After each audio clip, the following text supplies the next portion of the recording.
Presidents, world leaders, authors, artists, activists, the folk who shape our world. Thousands of conversations, tens of thousands of questions. And somewhere along the way, I realized that the art of conversation is dying. So here's what I'm going to do about it. I am now going to teach what these almost 40 years have taught me, how to have conversations that matter.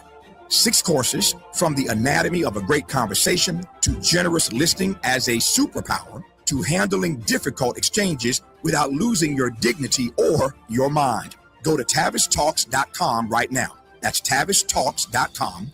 Download the free guide, see what's coming, sign up to be the first to know when we launch the series. Conversation is a skill, and like any skill, it can be taught. I'll see you in class.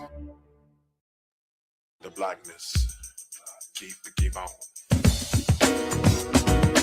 Never say die, keep on. Blackness, keep on. Never say die, keep on. Blackness, never say die, never say die.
You are listening to and streaming A More Perfect Union on KBLA Talk 1580. I'm Dr. Nii-Quartelai Quartey, your host and White House correspondent. Nope, not at the White House today, but right here with you in LA in afternoon drive time. I'm in touch, and so you be in touch. Follow me on all the social media platforms at Dr. Nii-Quartelai. Just type in Dr. Nii-Q, DRNIIQ, and I pop right on up fresh for you to follow. If you haven't already, subscribe to A More Perfect Union podcast. That way you'll never miss an episode.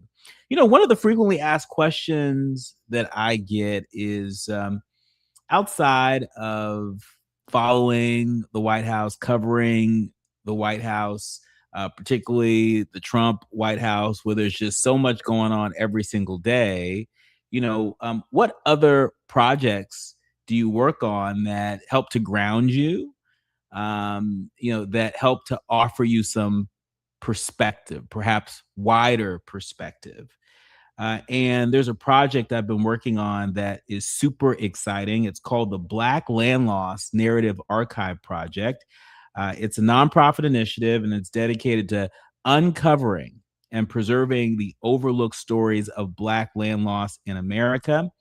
I have been really delighted to be able to work with George Fothery. He's the founder of the Black Land Loss Narrative Archive Project, which, again, it's a groundbreaking initiative. And it's all about collecting, preserving, and amplifying stories of Black land loss in America. And so I've had a chance to talk to descendants from across the country who have incredible stories, moving stories of how their ancestors acquired land, how they built businesses, how they acquired properties and built homes that were taken from them. Some of them were taken by eminent domain. Some of them were taken by theft. Some of them were taken because, you know, they supposedly didn't pay their taxes, right? And some of them were taken by racial terror and intimidation. So many stories of land loss across the country. And as we do a look back and a look forward, as America commemorates its 250th anniversary. You're going to hear a lot more about these stories that I've had a chance to investigate. But I just wanted to answer that question for our leaders, learners, and listeners out there, some of which who may be wondering the same thing. What are some of the other projects that you work on when you're not covering the White House, when you're not in Washington, D.C.? This is one of them that is very close to my heart, and I can't wait to share more with you in the coming weeks about it. But for now, it's time for you to decide the good, bad, and ugly headlines of the day. Kicking us off, nearly 17,000 fans cancel their 2026 World Cup tickets amid boycotts over the U.S. political climate. That's right. Tens of thousands of fans have canceled their tickets to the 2026 World Cup over the weekend amid safety fears, political protests, and human rights concerns in the U.S., leading the FIFA to schedule an emergency meeting this week. There's one source that says around 16,800 ticket holders canceled their World Cup tickets overnight. Yikes. Cancellation stems from boycotts shared across social media. Fans overseas said that they're backing out over safety concerns and discomfort with the U.S. political climate. Posts are circulating with the hashtag boycott World Cup as fans share their distaste with the tournament's direction. U.S. citizens and soccer fans across the world are calling on ticket holders to reconsider attending, quote, until the Trump regime is gone. That's what's happening. Hashtag boycott World Cup. Hashtag boycott World Cup 2026. I'm seeing posts on social media with images of ice. And everybody gets to choose how they're going to participate. And there are some people who have opted out and said, we ain't going to participate in this. We're not going to take a chance with this. And I hope that industry leaders are attentive to this. I hope that elected officials from in Washington and on the state and local level, I hope they're attentive to this. This is perhaps a financial incentive for folks in positions of power, influence, and authority to not turn away from the horror that the world is watching on American streets. Let us pray. In other news, a new milestone in the cancer fight. 7 in 10 patients now survive 5+ years. This is very encouraging news. I know cancer certainly touched my family. Chances are it's probably touched someone in your family or in your life. NBC News is reporting that the U.S. has reached a watershed moment in the fight against cancer with, again, 7 in 10 people now survive 5 years or more after a diagnosis. That's according to the latest annual report from the American Cancer Society. That's a big improvement since the 1970s, when only half of those diagnosed lived at least 5 years. And in the mid-1990s, the rate was 63%. The 70% figure is based on diagnosis from 2015 to 2021. 5 years is the most common benchmark for measuring cancer survival, since the risk of certain cancers recurring declines significantly if the cancers haven't come back within that time. And so very encouraging news out there. And for folks who are valiantly fighting their cancer battle, I hope you are inspired by this news, motivated by this news. And speaking of being motivated by some news, the Griot's reporting that Rihanna's 2026 plans may involve having another baby. After teasing the plans that she's weighing for the new year, Rihanna has the internet buzzing once again. The 37-year-old superstar mogul who recently welcomed her third child, sent fans into a frenzy after she popped into the comments of an Instagram post by Love Island alum and new mom Montana Brown, hinting that she might be entertaining another pregnancy. Brown, who shares 2 children with her fiance Mark O'Connor, wrote, deciding whether to get hot and sexy or pregnant in 2026 over a video clip of herself. Rihanna replied, "Wait, so I'm not crazy then, bet." And so we shall see, but all love for Rihanna. I love, seeing Rihanna. I love seeing our artists, sort of grow and develop and mature over time, right? We hear it in her music. We see it in how she shows up in the world, all the things that made her a mogul. And so whatever it is Rihanna decides to do, go on with your bad self. All right. Finally, birth rates are tumbling, and some progressives say that the left needs to offer some ideas and solutions. NPR is reporting that like a lot of young liberal-leaning Americans, there are a lot of people out there hearing about falling birth rates, and the world is rapidly shifting demographics. A growing number of researchers and thinkers on the left have told NPR that they worry that progressive leaders have largely opted out of the growing public discussion over birth rates and shrinking families, ceding the policy space to right-wing voices. You have folks like Alice Evans, who studies gender issues at King's College in London and who's currently a visiting professor at Stanford University, who says that if progressives don't want to talk about it and self-censor, then no one's going to talk about the things that might impact progressives. So what do you think about this? Get in a More Perfect Union group chat on YouTube and tell us, what do you think about these declining birth rates? Should folks on the left be talking about it? Should they be doing more? I don't know. But what I do know is when we come forward, we're going to be joined with Desiree Cormier-Smith, our resident international affairs contributor.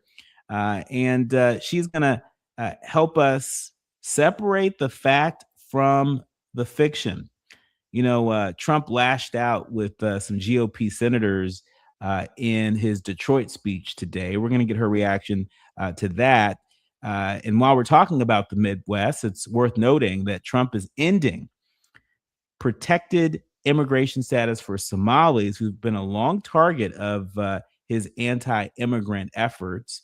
What that might mean for local economies across the country where the Somali community looms large.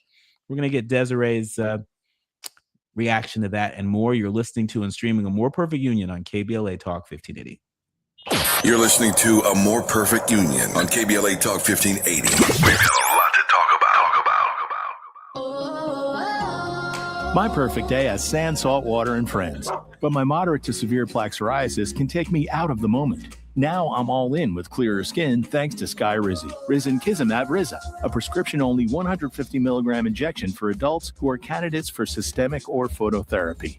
With Skyrizi, most people saw 90% clearer skin, and many were even 100% plaque-free at 4 months. Skyrizi is just 4 doses a year after 2 starter doses. Don't use if allergic to Skyrizi. Serious allergic reactions, increased infections, or lower ability to fight them may occur. Before treatment, get checked for infections and tuberculosis. Tell your doctor about any flu-like symptoms or vaccines. Thanks to Skyrizi, there's nothing on my skin, and that means everything. Ask your doctor about Skyrizi, the #1 dermatologist-prescribed biologic in psoriasis. Visit Skyrizi.com or call 1-866-SKYRIZI to learn more. KBLA Talk 1580. We've got a lot to talk about. KBLA Talk 1580, connecting you with services and solutions. The Los Angeles Regional Food Bank is on a mission to fight hunger and provide nutritious food to those in need across our community. They partner with federal, state, and local programs advocating for better policies and funding for critical hunger relief programs like Cal Fresh, the Emergency Food Assistance Program, and the Child and Adult Care Food Program. The food bank works with coalitions and local representatives to make sure hunger is addressed in every district of LA County. They also run nutrition education campaigns, raise hunger awareness, and source nutritious food for distribution, all while supporting regulations that allow food pantries to operate safely. Want to help? Visit lafoodbank.org or call 323-234-3030 to volunteer or find a food bank near you. Together, we can ensure that no one goes hungry in Los Angeles County. This is a community call to action from KBLA Talk 1580. KBLA Talk 1580 is pleased to partner with the Empowerment Congress once again for their 34th annual summit. The summit's theme is From Vision to Action, a forum to unlock participatory democracy, and will feature a nonpartisan gubernatorial candidate forum focused on issues of importance to the African American community. The summit is the signature public policy-oriented observance of Dr. Martin Luther King Jr.'s legacy during the national 3-day holiday weekend that celebrates his life. This year's summit will be held on Saturday, January 17th, 2026 at the California Science Center in Exposition Park from 9 to 11 a.m. Admission is free, but registration is required at KBLA1580.com. All major announced candidates for California governor for the Democratic and Republican Party nominations have been invited to participate in the candidate forum, which will be moderated by Tavis Smiley. An all-star panel of journalists will pose questions to the candidates, and the forum will be broadcast live on KBLA Talk 1580. This is going to be a big year for local, state, and national politics. The political pulse of 2026 beats on KBLA Talk 1580. We have no permanent friends or permanent enemies. Only permanent interests as we effort to build a more perfect union. Streaming A More Perfect Union on KBLA Talk 1580. I'm Dr. Nii-Quartelai Quartey, and really delighted to be in conversation yet again with our friend Desiree Cormier Smith. Desiree is the co-president of the Alliance for Diplomacy and Justice. She's also a former special representative on racial justice and diplomacy at the U.S. State Department. If you can believe that once upon a time, we had a U.S. State Department that actually believed in the pursuit of human rights and racial justice and gender justice and LGBTQ justice and so forth. Welcome back to the show, Desiree. Thank you. It's good to be back. It's always good to have you here.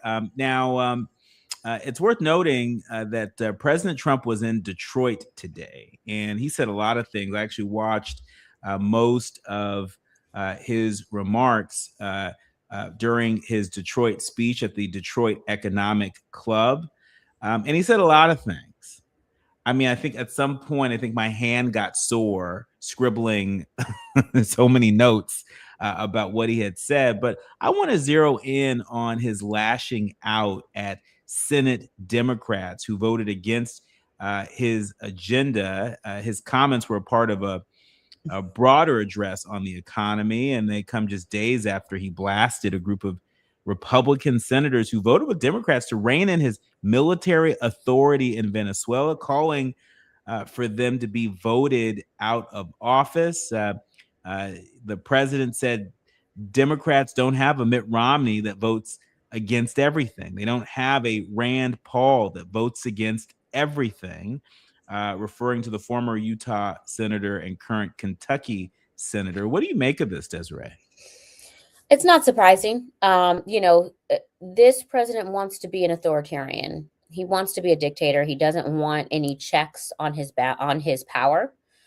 He doesn't want any constraints on what he can and cannot do. I mean, he even said in a recent interview that essentially international law doesn't apply to him. The only thing that constrains him is his own morality. That should concern everyone, because this is not his own personal decisions, right? He's making decisions on behalf of the most powerful country in the world. And he absolutely is constrained by international law. I was very relieved to see those 5 Republican senators, it was too few, in my opinion, join with Democrats to rein in his efforts, his military activities in Venezuela. For the past year, we've seen this Congress completely give away its power and its authority. Congress is, per the Constitution, the only branch of the government that has the power to declare war, because Congress is the one that's supposed to be responsible for and responsive to the people. And what this administration did in Venezuela, as we discussed last week, was clearly an act of war. It was the U.S. military entering a sovereign country and abducting their head of state. That is an act of war. And so I'm glad that Congress finally woke up and said, "Oh, wait, that's our job." Now we'll see. I've seen reports that some senators who are supportive of President Trump are trying to find a technical way to go around this War Powers Act, which is really disturbing. Yeah, it's worth noting that 5 Republicans they voted with Democrats to advance this bipartisan resolution on the War Powers Act to block Trump from using military force against Venezuela absent congressional approval. For folks who've been noting how members of Congress have been asleep at the wheel as this president has seemingly been able to do anything and everything he wants to do without congressional authority to do so. What do you make of the fact that the president had this smoke, if you will, for Republican senators, and it was Trump's greatest hits. He went after Biden. Mm-hmm. He went after a number of folks in this speech where he was trying to basically talk up the economy. What do you make of the fact that he delivered this speech of all places in Detroit, Michigan? I mean, the president has shown us repeatedly that he's like a spoiled child, right? He doesn't get his way. He nags and complains and calls people's names. I thought it was also quite telling that, according to some reports, he had the most smoke for Senator Murkowski, and was particularly inappropriate in his language towards Senator Collins. It's not ironic. It's not lost on me that those are 2 women. So this president has shown us who he is. And if we don't know by now that he is racist, particularly anti-Black racist, and that he's a sexist, I don't know what else he can do to prove that. Yeah. I mean, he is who he is. He is consistent. And I think it was Dr. Maya Angelou who said, when people show you who they really are, believe them the first time. Yeah. Boy, there are so many people who are struggling with that. There are a number of folks across the African diaspora where we're clear-eyed about that. And that's why we're not surprised to see these very sort of disturbing moves when it comes to Somalis. Mm-hmm. We know that the LA Times and other outlets are reporting that Trump is ending protective immigration status for Somalis.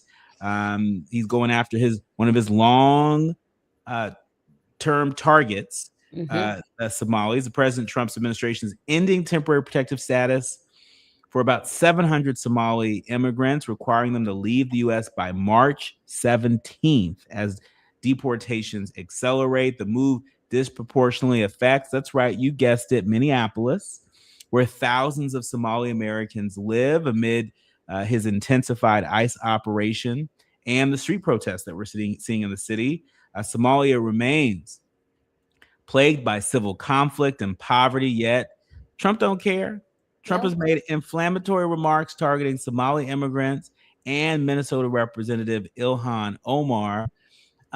This is clearly a pattern and practice, Desiree, because he's pulled the same stunt with Haitian immigrants, Yep. ending their temporary protective status. I think theirs ends in February, forcing hundreds of thousands of Haitians to return to Haiti, in a country that is currently, being run by gangs, that is currently unstable, and so you are. He is intending to further destabilize these countries that are already dealing with instability. How is it that this doesn't violate some kind of international law? Oh, I'm sure it does. I'm not a lawyer, but I'm sure it does. But we also had the president say on the record to, I believe, the New York Times, that he doesn't feel like he's constrained by international law. And his administration goes along with that. This is a lawless administration.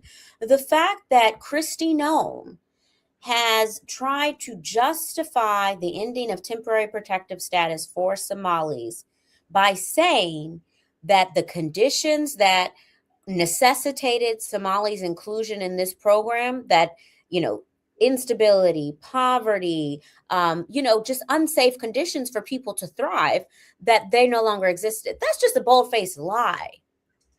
So, and the same is true of Haiti. For them to say that this program is no longer needed for Haitians or Somalis is just, it's just not true. They lie. It's just a lie.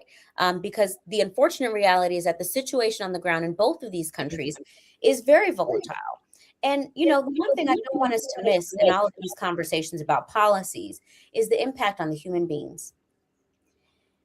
Yes, it may sound like a small number of 700 people, but these are 700 human beings whose lives will be completely uprooted, who thought they were coming to the United States to start anew, right? Many of them probably reunited with family here. And now they're going to be ripped away back to a country that they, I'm sure, were so relieved to have finally fled. I mean, it's just incredibly cruel. Yeah. When you think about the human impact of this. Yeah. Incredibly cruel. When we come forward, we're going to switch gears, and I want to talk about this human rights event that you participated in recently at Harvard. Human Rights in Retreat, expert voices like yours. We're talking at length about U.S. withdrawal. We're going to talk about that and more when we come forward. You're listening to and streaming A More Perfect Union on KBLA Talk 1580. More with Desiree Cormier-Smith, the co-founder of the Alliance for Justice and Diplomacy. She's also our resident international affairs contributor. So much more to talk about when we come forward. The audience is listening. Thought-provoking, eye-opening, heart-rendering. This is where authentic voices meet powerful discussions on culture, community, and change. This is where Black voices matter. He's breaking boundaries, amplifying diverse perspectives, and tackling the issues that matter most to you. You're inside A More Perfect Union with Dr. Nii-Quartelai Quartey on KBLA Talk 1580. I'm Amber Payton with BIN News Now. Black U.S. Congresswoman Ayanna Pressley has introduced the Qualified Immunity Abolition Act of 2026, which would allow victims to sue law enforcement officers and eliminate qualified immunity. The bill follows 2 fatal ICE shootings last week. The Sacramento City Unified School District is changing its enrollment process after a state investigation found it unfairly disadvantaged students of color, English learners, students with disabilities, and homeless students. The district reached a settlement with the California Attorney General's office, has 6 months to fix the system, and will be monitored for at least 5 years. And authorities are continuing to search for a Black man, Sam Beal, a former New York Giants player missing since July 2025. The 29-year-old told his girlfriend he was heading to Virginia Beach, but has not been seen since. His car was recovered, and police ask anyone with information to contact the Virginia Beach Police Department. Get BIN News Now on demand 24/7 on the iHeartRadio app. Simi Valley slowing down 118 eastbound, leaving the Highway 23 all the way towards Sycamore Drive. And then more delays in Porter Ranch on the 118 eastbound, leaving DeSoto, heading towards Reseda Boulevard. Tough on the 5. This is northbound starting in Boyle Heights from the 60. You're on and off the brakes and stretches towards the 14. And La Cañada 210 westbound, crowding up at the 2. Delays all the way to Hubbard Street. For victims of drunk and drug driving, our grief is unique. But you are not alone. You always have a place at MAD. Call our 24-hour victim helpline at 877-MAD-HELP or visit mad.org. This is the KBLA Sports Minute with Ray Richardson. Mike Tomlin, the dean of active NFL head coaches and the most successful African-American head coach in NFL history, told his Pittsburgh Steelers team Tuesday morning that he is stepping down and will not return for a 20th season. The announcement by the 53-year-old Tomlin ends a 19-year run for Tomlin as the face of one of the NFL's legendary franchises. Tomlin was not fired. It was his decision, as he expressed to his players and ownership to move on. Tomlin's decision comes less than 24 hours after Pittsburgh lost to Houston Monday night, 30-6 in the first round of the AFC playoffs. It was the 7th straight first-round playoff loss for Pittsburgh with Tomlin. Tomlin's last playoff win was 2016. The Steelers won a Super Bowl with Tomlin in 2009 and never had a losing season after he was hired in 2007. No debates, no speculation, just the info you need. That's your KBLA Sports Minute. I'm Ray Richardson on KBLA Talk 1580. Hi, it's Tavis Smiley. For 40 years, I have had the privilege, and I don't use that word lightly, the privilege of sitting down with presidents, world leaders, authors, artists, activists, the folk who shape our world. Thousands of conversations, tens of thousands of questions. And somewhere along the way, I realized that the art of conversation is dying. So here's what I'm going to do about it. I am now going to teach what these almost 40 years have taught me, how to have conversations that matter. 6 courses, from the anatomy of a great conversation to generous listening as a superpower to handling difficult exchanges without losing your dignity or your mind. Go to TavisTalks.com right now. That's TavisTalks.com. Download the free guide, see what's coming, sign up to be the first to know when we launch the series. Conversation is a skill, and like any skill, it can be taught. I'll see you in class. KBLA Talk 1580. We've got a lot to talk about. KBLA Talk 1580, connecting you with services and solutions. Worried about eviction? You have rights, and Stay Housed LA can help. Stay Housed LA is a partnership between LA County, the City of Los Angeles, and local service providers. From Lancaster to Long Beach, we're here to help you with tenant education workshops, legal clinics, free legal services for eligible tenants, and online resources about tenant protection laws. Don't face eviction alone. Call our hotline at 1-888-694-0040. That's 1-888-694-0040. Or visit stayhousedla.org. Stay Housed LA, keeping Los Angeles residents in their homes. Stay Housed LA, your rights, your home, our community. This is a community call to action from KBLA Talk 1580.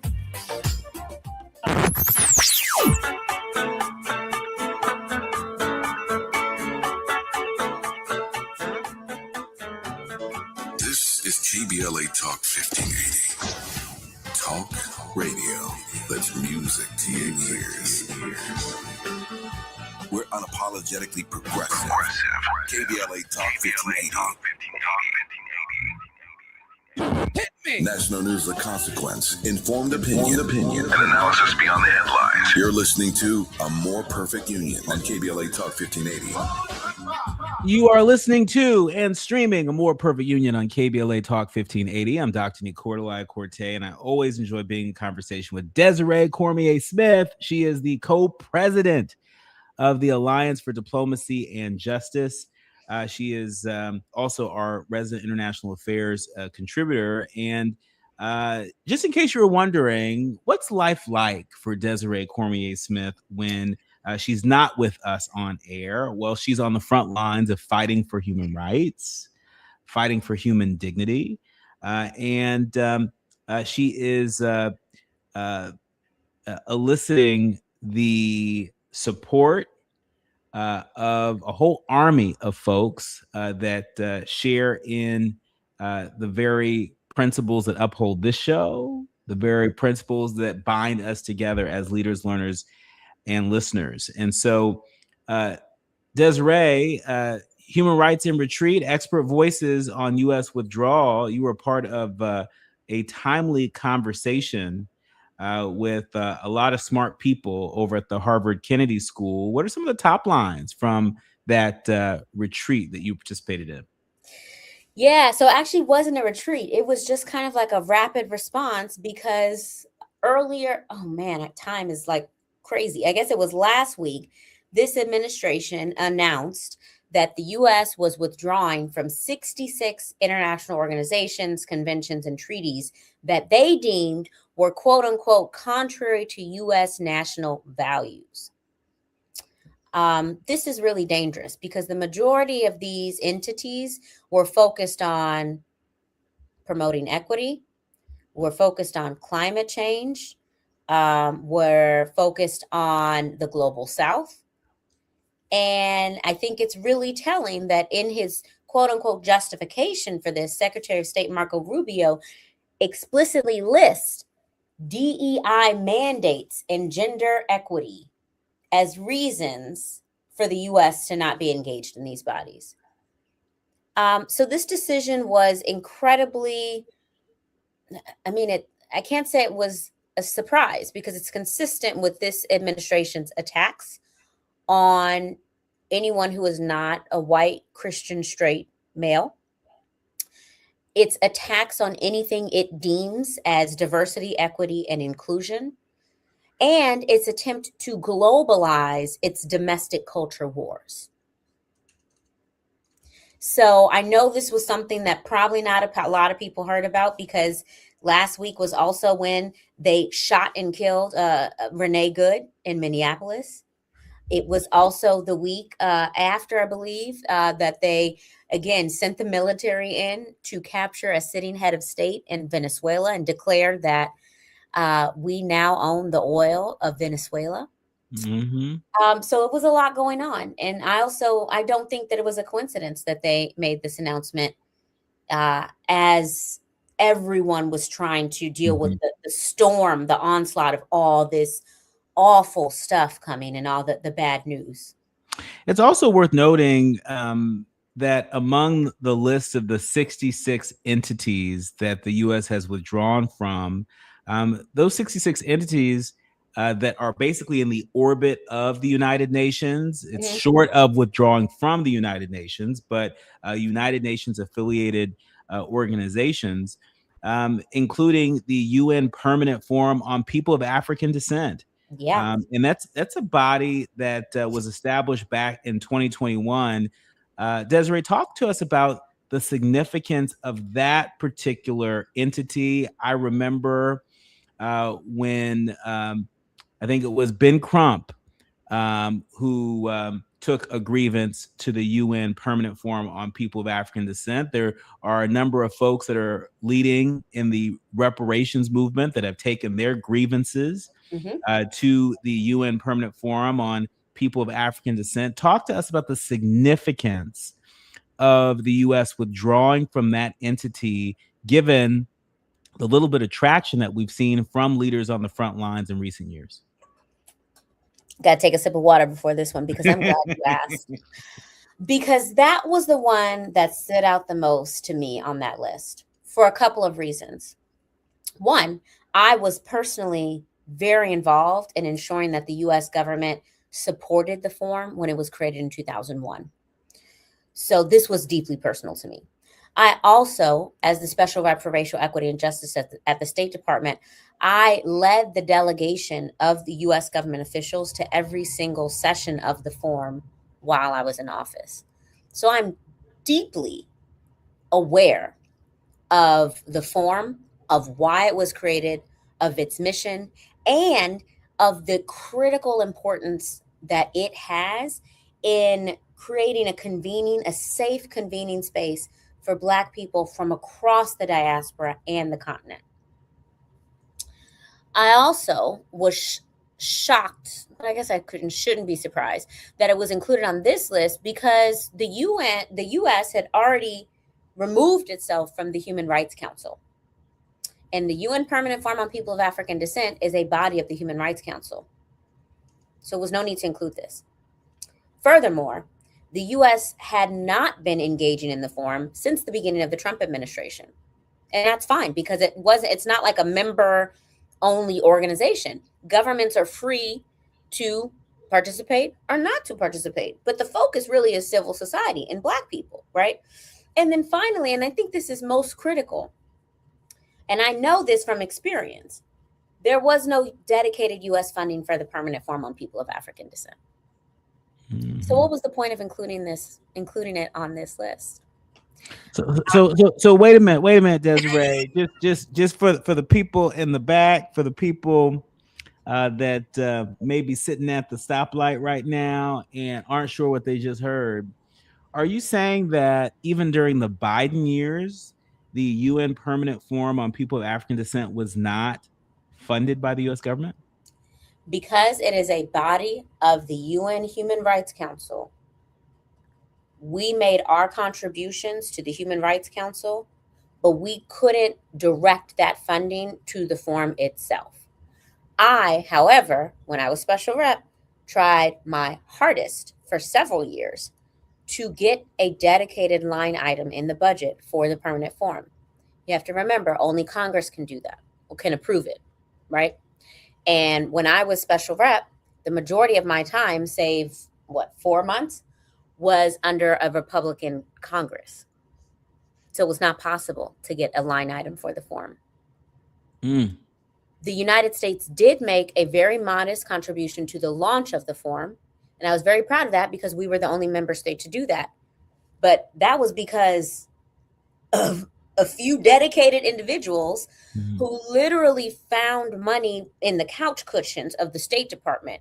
We scraped up some leftover money from other programs, and I was able to direct that to the forum and have the forum use that for what? For travel scholarships for civil society from around the world, so that they can participate in the forum, and to broadcast the forum so that those who were not able to travel to Geneva because of cost restrictions or accessibility reasons were able to meaningfully participate virtually from wherever they were.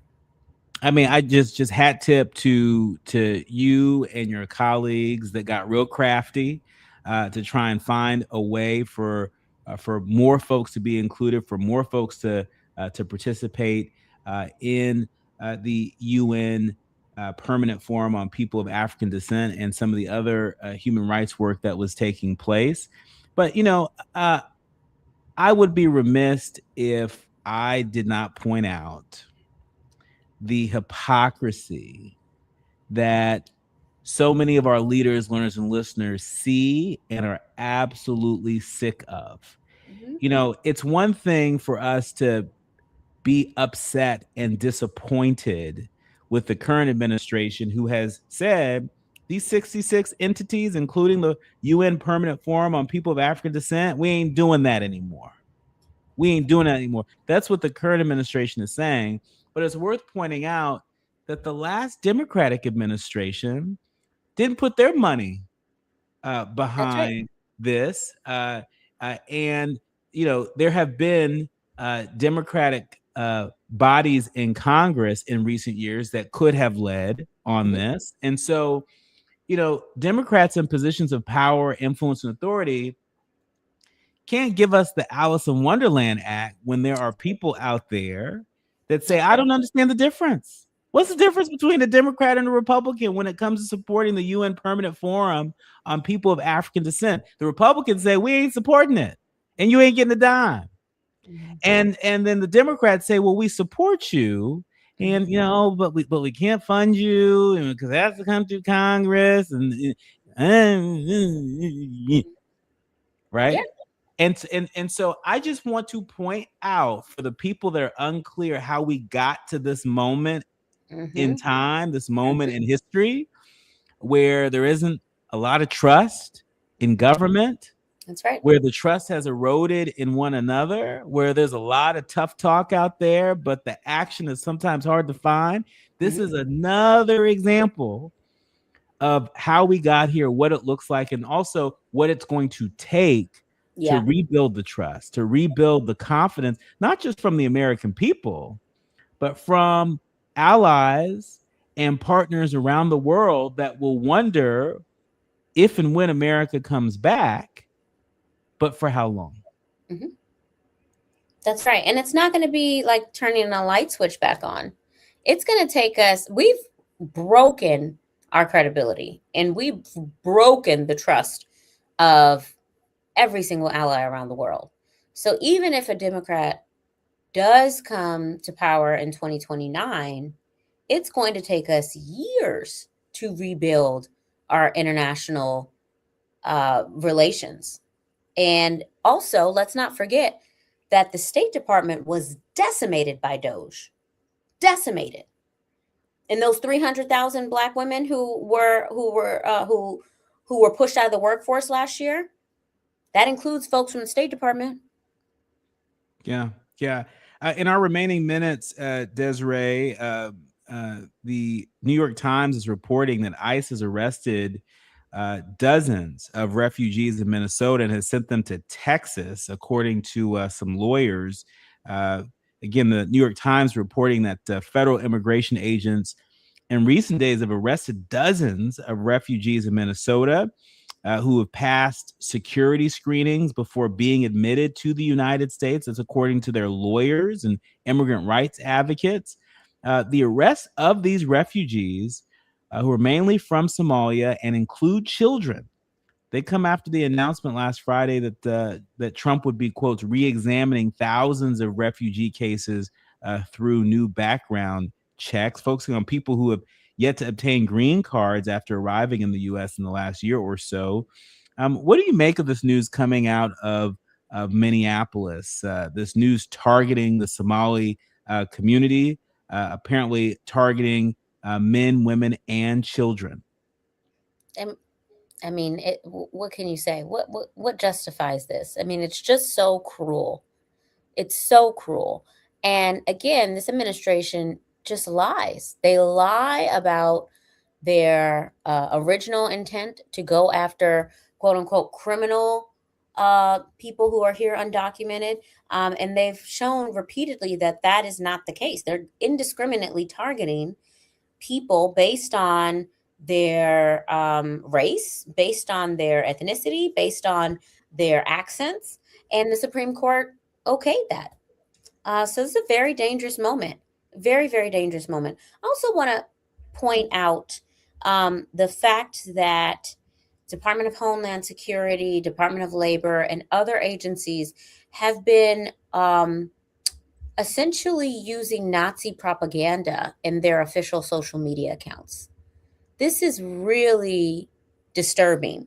And it's not by accident. They've used the same slogan that the Nazis used, right? One homeland, one people, one something. I mean, it's literally the direct translation from the Nazi Germany quote. The images that they're using are straight from Nazi Germany. Kristi Noem recently gave a press conference behind a podium that said, you know, one of us, all of them, or something like that. Again, Nazi propaganda. This is incredibly disturbing, and we need to listen to the historians. We need to pick up what they're putting down, because this is, white supremacy coming from government agencies, and they're not even trying to hide it anymore. They are not trying to hide it. And the question remains, what are we going to do about it? We know that Representative Ayanna Pressley has introduced a bill in the House to end qualified immunity for ICE officers. We know that Senator Ed Markey is the sponsor of that bill in the U.S. Senate.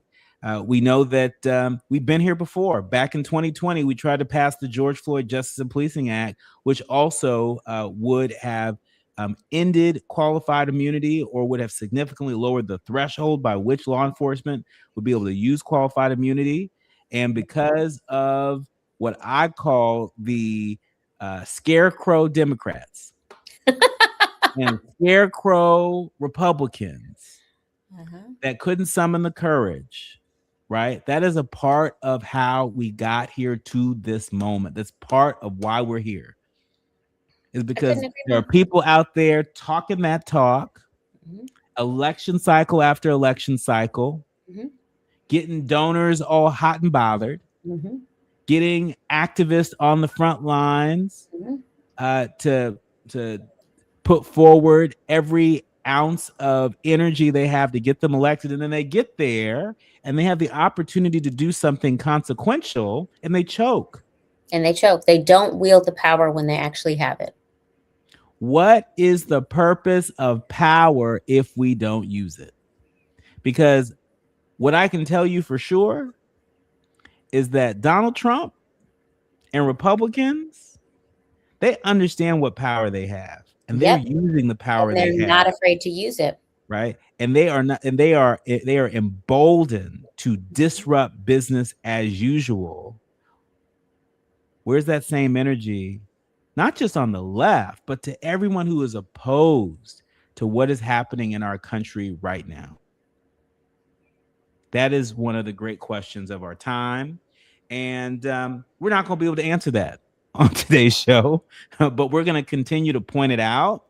And we're going to continue to speak truth to power. My thanks to our very special guest, the one and only Desiree Cormier-Smith. Desiree, where can people go to tap into the good work you're doing at the Alliance for Diplomacy and Justice? Yeah, thank you. Please visit our website, www.thealliancefordiplomacyandjustice.org. Go to our website, to our LinkedIn page. You can Google us, take a look at the work we're doing and follow us and support our work if you feel so inclined. Thank you very much. You're listening to A More Perfect Union on KBLA Talk 1580. More when we come forward. Striving to make America a nation as good as its promise. This is A More Perfect Union on KBLA Talk 1580. We've got a lot to talk about. Join Ignited Light at the 10th Annual Dr. Martin Luther King Jr. Day of Service, Saturday, January 17th from 10 a.m. to 2 p.m. at Holman United Methodist Church, 3320 West Adams Boulevard, west of Arlington. This service for humanity brings together community providers offering free food and clothing, medical screenings, legal, dental, academic, and career services, plus vaccinations, flu shots, HIV and STD testing, and blood pressure checks. All are welcome. That's January 17th at Holman United Methodist Church. For more information, go to adayon.org. That's adayon.org. We're definitely going to be late to the concert. I feel like we should be there by now. I'm just taking a little detour. I got to fill up my gas tank, and I know this place a couple towns over where the gas is cheaper. Are you serious? We're going to be late for the concert because you're driving out of the way for cheaper gas? Just use Upside. What's Upside? Upside is the free cashback app that gets you real cash back for every gallon of gas you buy. Wait, I can get cash back just for buying the gas I need anyway? Yes, I use it all the time, and I've made around $200. Now pull over so you can download the Upside app before we miss the concert. Download the free Upside app now to earn cash back every time you buy gas. Use promo code PATH25 to get an extra 25 cents per gallon on your first tank. You can cash out anytime, right to your bank, PayPal, or as a gift card for Amazon and other brands. Just download the free Upside app and use promo code PATH25 for a 25 cents per gallon bonus on your first tank. That's code PATH25 for a 25 cents per gallon bonus. That's code PATH25. My ride smells just right, just right, just right, just right. Y'all gotta try that Febreze car. Just right, just right, just right. Yeah. La la la la la. With up to 40 days of consistency, all over Breeze car clips right on your bed. You know my car's my happy place. Keep that smile on my face when it smells just right, just right, just right. Yeah, breathe happy Breeze. La la la la. KBLA Talk 1580. We've got a lot to talk about. KBLA Talk 1580 reminds you that we keep us safe. Every girl deserves a chance to shine. That's the belief behind Forgiving for Living, Inc. Since 1999, this organization has been empowering at-risk girls ages 13 to 18, helping them overcome behavioral and mental health challenges. Founder Wendy Gladney's personal journey inspired the mission to give girls hope and purpose through the power of forgiveness. Through their ambassador program, workshops, and annual conference, Forgiving for Living has touched over 3,000 young lives, providing mentoring, life skills, training, and tools for building self-esteem and confidence. You can make a difference. Visit forgivingforliving.org to donate, volunteer, become a mentor, or find help for a young girl in need. Forgiving for Living Inc., building brighter futures for young girls. Visit forgivingforliving.org today. This is a community call to action from KBLA Talk 1580. Notable journalists, industry leaders, lawmakers, change makers, tastemakers, and you working to build a more perfect union on KBLA Talk 1580. Today we lost a real one, Claudette Colvin, who refused to move seats on a bus at the start of the civil rights movement. She died today at the age of 86. Today we speak the name of Claudette Colvin, whose 1955 arrest for refusing to give up her seat on a segregated Montgomery bus helped spark the modern civil rights movement. Her death was announced today by the Claudette Colvin Legacy Foundation. Colvin, at the age of 15, was arrested 9 months before Rosa Parks gained international fame for also refusing to give up her seat on that segregated bus. Colvin had boarded that bus on March 2nd, 1955, on her way home from high school. First row was reserved for white passengers. Colvin sat in the rear with other black passengers, but when the white section became full, the bus driver ordered black passengers to relinquish their seats to white passengers. And guess what Miss Colvin did? She refused. She said, my mindset was on freedom. That's what she said in the 2021 interview about her refusal to give up her seat. You know what else she said that I think is worth noting, worth us remembering? In an Oprah Daily article, she is asked about the lessons that she wants to pass on. And she said, quotes, "Don't be afraid to stand up and fight for what's right. Get out there in the struggle. The more of us are out there, the more powerful we will be. You might not benefit from it right away, but the younger generation behind you will benefit from it." Those are words to live by. And on this day, again, we speak the name of civil rights pioneer Claudette Colvin on what it takes to be an activist as she has transitioned. She's moved on to be with the ancestors at the age of 86. We'll have to leave it here. My thanks to the entire village helps us produce a more perfect union, including our executive producer, Tavis Smiley, our sound engineer extraordinaire, Brother Andy, to our show producers, Art, Faraji, and Journey, and to each and every one of you, all of our leaders, learners, and listeners. We love you, and we hope you've enjoyed what we've curated for you today. Remember, don't panic, organize. Do what you can from where you are with what you have, but by all means, do something. I'm Dr. Nii-Quartelai Quartey. You've been listening to and streaming A More Perfect Union on KBLA Talk 1580.